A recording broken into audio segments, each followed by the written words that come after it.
Good afternoon friends, welcome back to my channel Arpita लाइफस्टाइले सबाइके स्वागत। आशा करी तुम्हारा सबाई भालो आछो, सुस्थ आछो। भगवानेर काछे एटाई चाइ तोमरा सबाई भालो থেকো, सुस्थ থেকো। तो एखन बाजे 2:20। आज होच्छे बुधवार। आमि एखन थेके आमार ब्लगटा स्टार्ट करलाम। सकाल थेके स्टार्ट करिनि এই কারণে আমার শরীরটা কাল থেকে এই শরীরটা খুবই খারাপ, তোমরা সবাই জানো। আমি খুব সত্যি ইমোশনাল হয়ে পড়ি। আমি কেন জানি না, যে কারণে আমাকে প্রত্যেক পদে পদে খুব কষ্ট পেতে হয়। আর এই কষ্টটা শুধুমাত্রই আমার। এটার ভাগ আমি কাউকে দিতেও চাই না, আর আমি চাই না আমার কষ্টের ভাগ কেউ নিক। তো সকালবেলা আজকে উঠেছিলাম, উঠে বাবান তাড়াতাড়ি উঠে গেছিলাম। উঠে বাবান যেহেতু স্কুল যাবে, ওর খাবার রেডি করে দিলাম। তারপর পরপর সবাই বেরোয়, তাদের খাবারগুলো সব রেডি করে দিলাম। রেডি করে কালকের অনেকটা তরকারি ফরকারি ছিল, সেগুলো দিয়ে আজকে রুটি খেয়েছি সকালে। আর কদিন ধরে আমার শরীরটা খুবই খারাপ হচ্ছে, আমি খুব তাড়াতাড়ি হাঁপিয়ে যাচ্ছি। প্রেশারটা মনে আবার লো হয়ে গেছে। আমার লো প্রেশারই, এবং যখন আরও কমে যায় তখন আমার এরকম প্রবলেম হয়, আমি জানি। তো তারপরে বাইরে গিয়ে তারপর পুজোর আগে ঘুম পাড়িয়ে একটু শুয়েছিলাম, কারণ মাথাটা খুব ঘুরছে আর শরীরটা খুব উইক লাগছে। কালকে রাতে যেহেতু কিছু খাইনি। তারপরে বাইরে গিয়ে খেলাম, বাইরে গিয়ে কাজ টাজগুলো কমপ্লিট করলাম, দিয়ে জামা প্যান্ট মেলে এলাম। কারণ বাবান তো খেয়ে স্কুল চলে গেছে। বাবানকে ডিমের ভুজিয়া দিয়ে ডিমের ভুজিয়া করে রুটি দিয়েছিলাম, ওই স্কুলে টিফিনে নিয়ে গেছে। আর ভাত করে দিয়েছিলাম পেঁপে আলু সিদ্ধ দিয়ে, উচ্ছে সিদ্ধ দিয়ে। ওদের বাড়িতে মেলে এলাম, মেলে চলে এসেছি। আজকে বসিনি, তাড়াতাড়ি করে কাজ করে নিলাম, দিয়ে স্নান টান করলাম জল টল ভরে। এখন আমার লাঞ্চ নিয়ে এসেছি। আজকে লাঞ্চে আছে কাতলা মাছ, বেগুন ভাজা। দাঁড়াও দেখায়, এই যে কাতলা মাছ, এটা আর মাছ। রাতে খাবো না মাছ, আমি রাতে রুটি দিয়ে মাছ খাই না, তাই নিয়ে এসেছি বেগুন ভাজা, ডাল আর আলু ভাজা। সকালে এটা আলু ডিমের ভুজিয়া। আর ভালো লাগছে না, কিছুই ভালো লাগছে না। ভগবান যেন এরকম মন কারোকে না দেয়। আমার এই মনটার জন্য আমাকে প্রত্যেক পদে পদে কষ্ট পেতে হয়। আমি খুব ইমোশনাল হয়ে পড়ি, যেটা সত্যি ভালো না। আমি নিজেও বুঝি ভালো না, এটা এত ইমোশনাল হয়ে যাওয়া ভালো না। কিন্তু এই যে বললাম, কি করবো, আমি এটাই পারছি না তো আমি ঠিক হতে। তো এই কারণে আর আমি ডাক্তার দেখাই না। তোমরা বলবে হয়তো ডাক্তার দেখাতে, কেন এরকম হাঁপিয়ে যাচ্ছি বা কিছু, অনেকেই বলেছো এর আগে। আমি ডাক্তার দেখাই না এই কারণে, কারণ যেটা সব থেকে বড় কথা, যে বাবাকে খুব মিস করি। আর সেই কারণে নিজের চিন্তা সত্যি করি না। মাঝে মাঝে যখন খুব শরীরটা খারাপ হয়, তখন একটু লাগে, খারাপ লাগে, নাহলে নিজের চিন্তা করি না আমি। আর আমার চিন্তা করার মতন কেউ নেইও। আর আমি খুব খুশি যে কেউ নেই, কারণ যখন কাছের মানুষ চলে যায় না, সেই কষ্টটা খুব কষ্টের। আমি খুব খুশি যে আমার জন্য, আমি চলে গেলে আমার জন্য কেউ আমার মতন করে কেউ কষ্ট পাবে না। তো চলো আমি খেয়ে নিই, তারপরে আবার আসছি।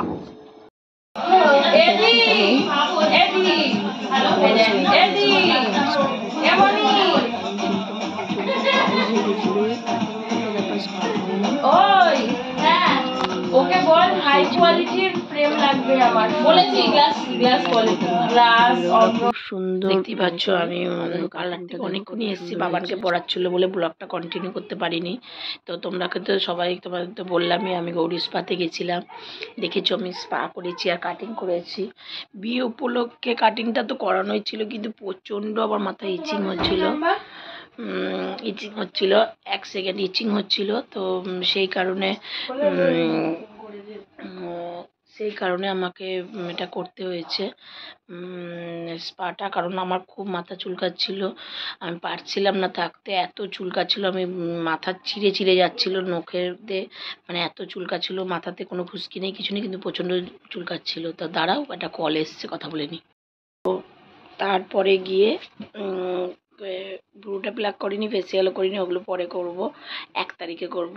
আর তারপরে দেখো দেখো কাটিংটা করেছি, এই কাটিংটাই ছিল, সেট করে এসেছি শুধু চুলটা, দেখতেই পাচ্ছ। আর দেখতেই পাচ্ছ আমার চুলটা কতটা সিল্কি হয়ে গেছে, মানে কি বলবো, আর ড্রাইনেসটাও নেই, প্রচুর সিল্কি হয়ে গেছে চুলটা, মানে কি বলবো, প্রচুর প্রচুর সিল্কি হয়ে গেছে চুল। দেখো প্রচুর সিল্কি হয়ে গেছে চুল। তো চলো তোমরা দেখতে থাকো। তারপরে এসে ম্যাগি করলাম, বাবানকে ম্যাগি দিলাম, একটা ক্যাডবেরি ছিল সেটা সবাইকে ভাগ করে দিলাম, নিজেও খেয়েছি। বাবানকে একটু ম্যাগি দিয়েছি, আমি একটু ম্যাগি খেয়েছি।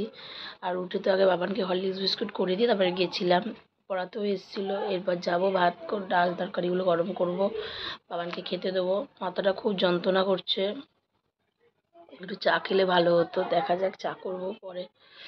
তো চলো তোমরা দেখতে থাকো, আমি আবার রান্নাঘরে যাব, আবার দেখা হচ্ছে। এখন গুলগুলা এসছে, এসে দুষ্টামি করছে, সবাই দেখো ওকে, এই যে এই যে দুষ্টামি করছে, আবার দেখ, ও খুব দুষ্টু হয়েছে। হ্যাঁ, এটা কান ধরে দেখিয়ে দাও তো, সবাইকে কান ধরে দেখিয়ে দাও, কান ধরে দেখাচ্ছে। দুইবার এই যে ঘুমিয়ে পড়েছে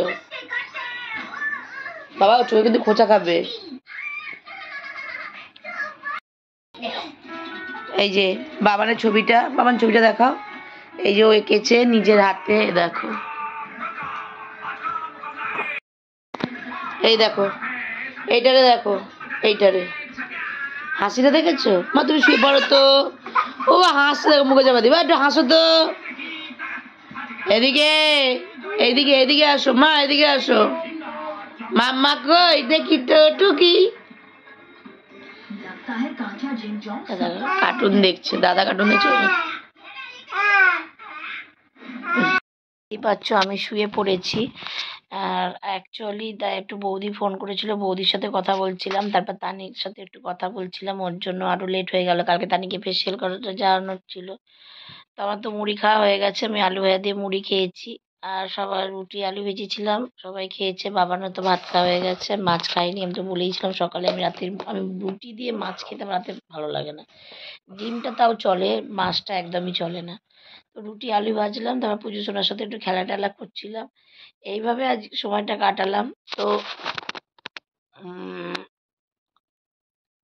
আর এই যে বাবানের কালকে স্যার আসবে, আবার কালকে সকালবেলা ওটা, আমি শুয়ে পড়েছি। তো দেখতে দেখতে তানির বিয়েও এগিয়ে এলো, এবার বাবানের আবার মনটা খারাপ হয়ে গেছে, বাবানের তানি দিদি বিয়ে হয়ে যাবে বলে বাবান এই করছে নাটক। ওই যে বাবানের চোখে জল, হ্যাঁ বাবান সব, আসলে বাবান আমার মতনই হয়েছে, ও খুব তাড়াতাড়ি সহজে সবার সাথে একটু মিশে যায়, তো ওর জন্য। আর যাই হোক, দিদি চলে যাবে, ভাইয়ের তো কষ্ট হবে, এটা তো হওয়ারই কথা। ওর নতুন একটা দিদি পেয়েছে, আর ওর দিদি, ওই দিদি ওকে খুব ভালোবাসে। ও মানে এটা ওর কপাল, যে এই অল্প দিনে ও এতটা ওকে ভালোবেসে ফেলেছে, যে কারণে ও ওকে খুব ডাক খোঁজ করে, আর আমার বাবানও খুব ওকে ভালোবাসে। এই ভালোবাসাটা তো তোমরা সবাই আশীর্বাদ করো, ভগবানকে ডেকো যেন এই ভালোবাসাটা সারা জীবন এমন থাকে, ভাই বোনের ভালোবাসা কোনোদিন যেন দুজনের থেকে দূরে না থাকে, এরকমই যেন দুজন দুজনকার সাথে থাকে, এইভাবে এরকম যেন ভালোবাসতে থাকে বাবানের দিদিকে, তানি দিদিকে। তা চলো তোমরা সাথে থাকো, দেখতে থাকো। আর যারা যারা এখন আমার চ্যানেলটা ফলো করোনি, অবশ্যই চ্যানেলটা ফলো করে দিও। ও হ্যাঁ, ফেসবুকে অর্পিতা লাইফস্টাইল বলে আমার চ্যানেল আমি ওপেন করেছি, ওটাও অবশ্যই পেজটা ফলো করে দিও। আর চলো টাটা, গুড নাইট, সবাই ভালো থেকো, সুস্থ থেকো, সাবধানে থেকো, বাড়ির বড়োদেরকে আমার প্রণাম জানিয়ে, ছোটোদেরকে আমার ভালোবাসা জানিয়ে আজকের ব্লগটা এখানেই শেষ করলাম।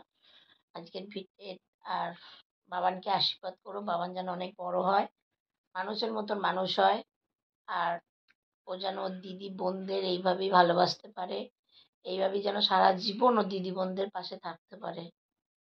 আমি সব বাবা মা সারা জীবন থাকে না, কিন্তু ভাই বোনের ভালোবাসাটা যেন সারা জীবন থাকে। বাবান যেন এই ভালোবাসাটা, বাবানের মনটা যেন একদমই চেঞ্জ না হয়। তোমরা আশীর্বাদ করো যেন বাবানের মনটা এরকমই থাকে, বাবান যেন এরকমই সারা জীবন থাকে, এইভাবেই যেন ভালোবাসতে থাকে ওর দিদিদের আর বোন। বাবানের আগে একটা দিদি ছিল, এখন দুটো দিদি হয়ে গেছে। মামার মেয়ে তো ছিলই, কিন্তু এখন কানে দিদি হয়ে গেছে সব থেকে বড় দিদি। তা ও যেন সব দিদিকে নিয়ে বোনদের নিয়ে ভালোভাবে থাকতে পারে, ভালোভাবে করতে পারে। আর বোনেরা দিদিরাও যেন ওকে প্রচণ্ড ভালোবাসে, এই আশীর্বাদই করো। তো চলো, টাটা, গুড নাইট।